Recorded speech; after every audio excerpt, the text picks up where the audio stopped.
Beloved one, you did not arrive here by accident. This moment, these very words, meeting your eyes is not random. It is a sacred summons. A whisper from beyond the veil of your distractions. A breath from the eternal brushing against your spirit, softly but insistently, saying, look up, wake up, come closer. You were not summoned by pressure or panic, but by something far older, far wiser, a love that existed before time. Calling you home to yourself. The world around you is noisy, yes, filled with demands, expectations, headlines, and deadlines. And still, beneath all of it, beneath the clamor and the clutter, something holy is humming. A frequency your soul recognizes, even if your mind cannot yet name it. The ground beneath you has shifted. The wind carries a different weight. The sky holds its light in a new posture. Do you feel it? That ache in your chest, that quiet pull you keep trying to ignore, that is not exhaustion alone. That is your soul sensing a divine interruption. You may have thought it was just stress, just life, just the wear and tear of being human, but it's deeper than that. It's a sacred message coded into your being, a gentle shaking from within. Heaven is not waiting for you to have it all together. Heaven is reaching for you now, in the mess, in the middle of scrolling screens and sleepless nights. The divine is not distant. The divine is near, closer than your own breath, and it is no longer whispering. It is calling your name with tenderness and thunder. This is not the polite knock of a distant deity. This is the urgent tapping of a lover who refuses to let you sleep through your becoming. God is not asking for your perfection. God is asking for your attention. Not later. Not when things settle down. Not when you feel more spiritual. Now. This is the moment. This is the invitation. Everything in your life, your restlessness, your longings, even your disruptions, is conspiring to bring you to this awareness. The holy is here. The holy is moving. The holy is calling. Are you listening? Have you felt it, dear one? That strange aching heaviness that clings to your days like unseen fog. The way time seems to stretch and shrink, bend and blur, until moments lose their edges and your soul sighs beneath the weight of it all. There is a stillness beneath the motion, a question that hovers just beneath the surface of your routines. Is this all there is? You may have tried to name it as fatigue, boredom, or weariness, but I tell you, it is something far more sacred. It is the whisper of awakening. This restlessness you feel, it is not random. It is holy. It is your soul's quiet rebellion against numbness. It is your spirit refusing to be lulled into sleep by the soft tyranny of routine. It is the sacred stirring inside of you, urging you to remember that you were made for more than the noise, more than the chase, more than the endless scroll of distraction. This longing is not a flaw. It is a compass. It points to a deeper reality, one you've been aching to touch even when you couldn't name it. Look around you. The world itself groans. The land mourns. The rivers rise. The forests burn. The very air cries out. Heartbreak is no longer occasional. It's ambient. Headlines scream while homes grieve. But this groaning is not only despair, it is divine labor. Something sacred is trying to be born. These fires, these floods, these fractures are not just crises, they are signs. They are the contractions of creation yearning to be made new. We are not simply witnessing chaos. We are standing on the threshold of revelation, and in the midst of all this, God is not absent. God has not turned away. No, God is closer than ever. Not as an outsider peering in, but as presence interwoven in the ache. The divine is here, not just in cathedrals or scripture, but in the pause between your sighs, in the questions that wake you at 3 a.m., in the sudden tears that rise for no explainable reason. God is not hidden in this hour. God is woven through it, through your longing, your confusion, your craving for meaning, not as a punishment, not as a test, but as an invitation. Will you notice? Beloved, look around you. We are surrounded by light, and yet many live in darkness, not the kind that comes with night, but the kind that seeps in through silent screens and surfaces dressed in artificial glow. We scroll endlessly, not for joy, but for escape. We chase accomplishments that shimmer like stars from a distance but dissolve into smoke when held. Our calendars are full, our notifications endless, our minds busy, but our hearts starved, still aching, still searching, still wondering why life feels more like surviving than truly living. Too many of us are tethered to tasks that drain us and goals that were never ours to begin with. We've traded connection for convenience, presence for productivity, and wonder for efficiency. We confuse noise with meaning, movement with progress, visibility with value. We perform instead of live. We curate instead of connect. We check boxers, meet deadlines, and answer emails, but when night falls and the stillness returns, a quiet voice within asks, "Is this really it?" We fill our lives with things that glitter but do not nourish. We adorn ourselves with accomplishments, titles, and accolades, yet lie awake wondering why joy feels so distant, so fleeting. We hunger for intimacy while fearing vulnerability. We long for depth, yet remain chained to the surface. We are more connected than ever, and lonelier than we've ever been. And still, we wonder why. But hear me now, you were never meant to live like this. You were not created to be a machine, a number, a cog in the ever-churning engine of performance. You were not made for endless striving without rest, for hollow applause without authenticity, for running in circles around a life you were meant to walk through with reverence and wonder. You were made for more. You were made for meaning. Within you, there burns a divine fire, not a decorative candle to be hidden behind busyness and doubt, but a holy blaze meant to illuminate the shadows and bring warmth to the world. That fire is your essence. It is the part of you that knows how to feel deeply, speak truthfully, and live courageously. It is not content with small talk and shallow living.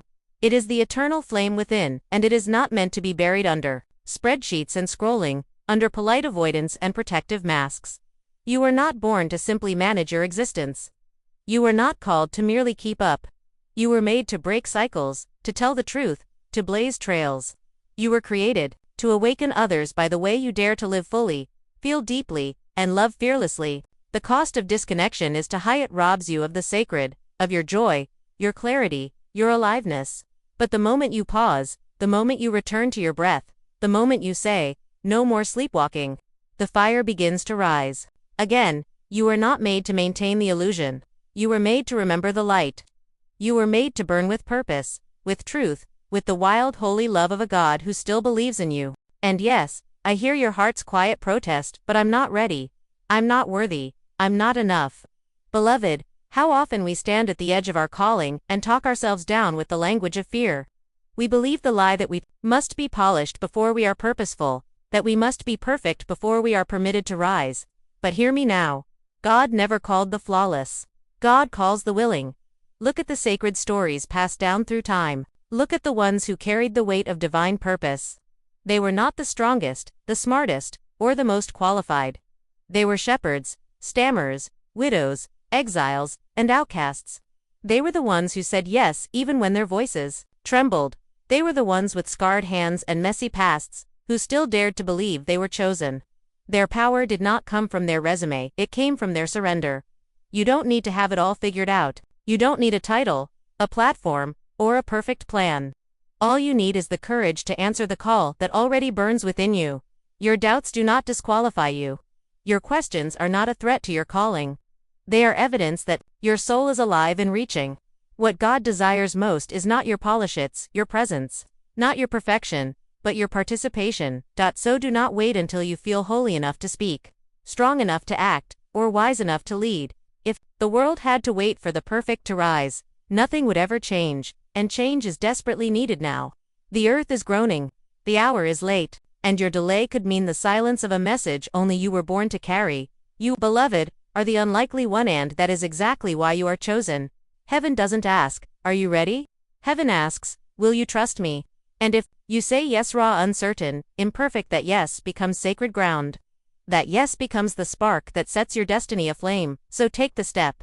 Speak the truth. Stand in your trembling, because even your smallest yes can shake the world. What if the chaos you're facing isn't a curse but a calling wrapped in mystery?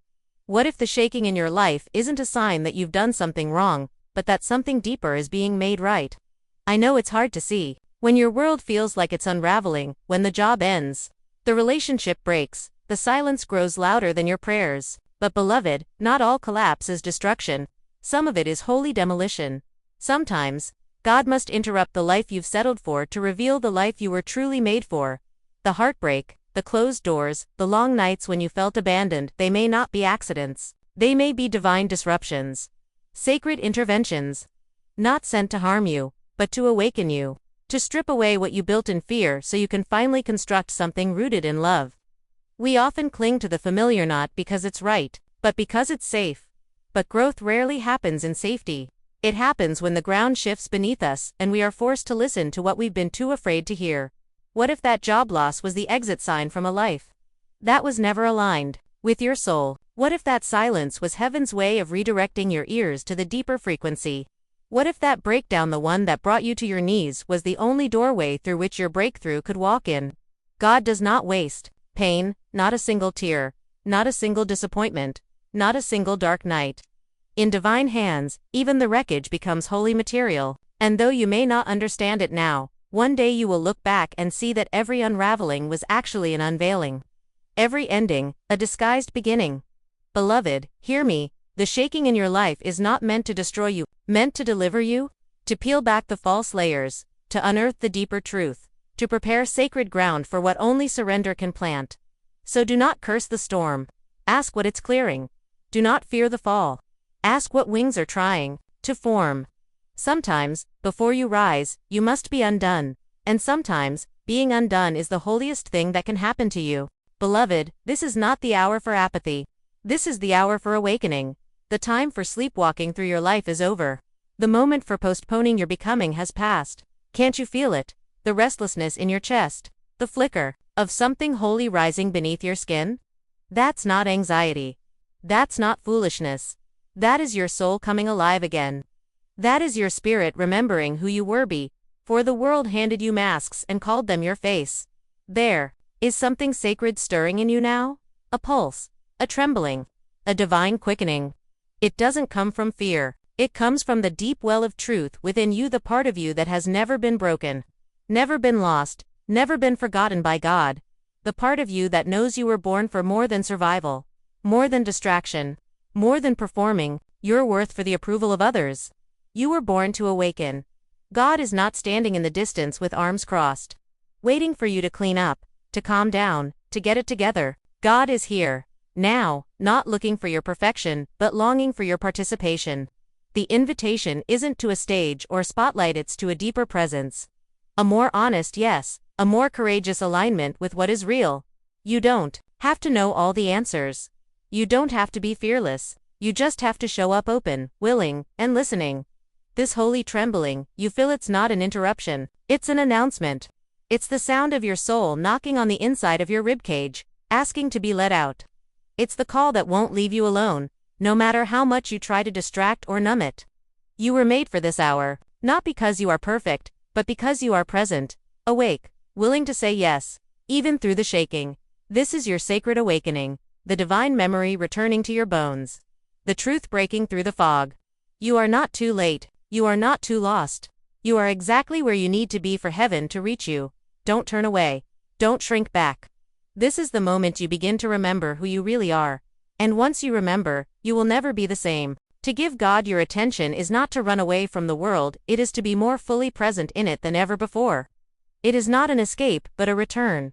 A return to your breath, to your essence, to the quiet hum of heaven woven into the fabric of your ordinary life. It's not about disappearing into a monastery or silencing every noise. It's about learning to see the sacred shimmering beneath the surface of all things. Attention is not a passive thing, it is power. It is devotion. It is choosing, again and again, to turn your gaze toward what is eternal, even in the midst of what is urgent. In a world that pulls your focus in 1,000 directions, giving your attention to God is an act of holy rebellion. It is saying, I will not be consumed by chaos, I will be anchored in the divine. To give God your attention is to notice, to pause at the sunrise and let it preach to you, to feel the weight of another's words and hold them with tenderness, to let love interrupt your schedule and rearrange your plans, to resist the rush, and instead, walk through your day with open eyes and a soft heart. It means listening deeply, not just to the world around you, but to the whisper within you.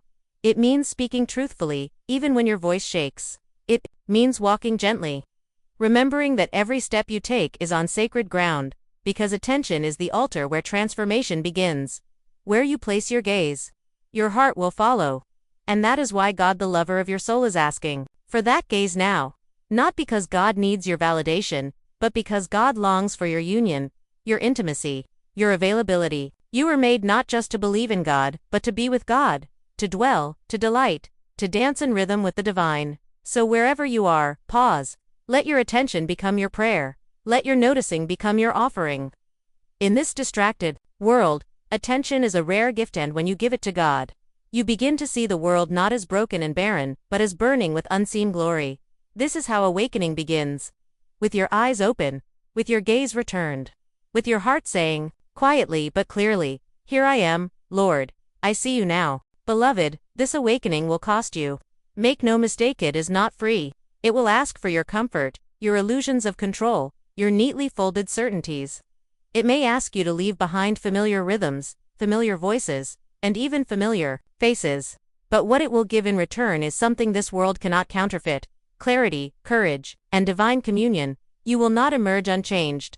To awaken is to rise from a life that no longer fits the truth you carry. It is to stop pretending, to stop shrinking. It is to say yes to the path that whispers your name even when your legs are trembling. But with each courageous step, something sacred happens. The fog begins to clear. The noise loses its grip. And you begin to truly hear the voice of the one who has always known you. Not everyone will understand this rising. Some will question it, some will resent it. Some will walk away not because you failed them, but because your transformation reminded them of their own stillness. Let them go, in love. Not every companion can follow you into your sacred becoming. There are people meant for your past, but not for your future. There are connections built on the version of you that no longer exists. Honor them but release them. Sometimes, God must prune not to punish, but to prepare. Pruning is painful, yes, but it is the kindness of a gardener who knows what is possible when your roots are deep and your branches are free. God does not remove to harm. God removes to heal, to strengthen, to stretch you toward light you couldn't yet see. You may lose certainty, but you will gain truth. You may lose the approval of others, but you will find the affirmation of heaven. You may lose comfort, but you will recover your calling. So rise, even if you rise alone. Rise with shaky knees and an open heart. Rise, knowing that heaven celebrates each step you take toward your truest self. The cost is real, yes, but so is the reward. For what you are stepping into is not just a new chapter, it is your soul, returning to its original flame. And once you rise, beloved, there is no going back. As you awaken, beloved, your vision will begin to change. You will start to see more clearly not only yourself, but the world around you. The illusions will fall away. The masks will fade. And in their place, a deeper seeing will emerge. You will no longer view people through the harsh lens of judgment or comparison. Instead, your eyes will soften, your heart will open, and compassion will become your compass. This is the quiet miracle of awakening. You begin to see with the eyes of God. You will notice beauty where others see brokenness. You will recognize the sacred in places the world has forgotten, in the weary mother, the outcast child, the wounded soul, walking beside you in silence. You will stop chasing perfection and start honoring presence.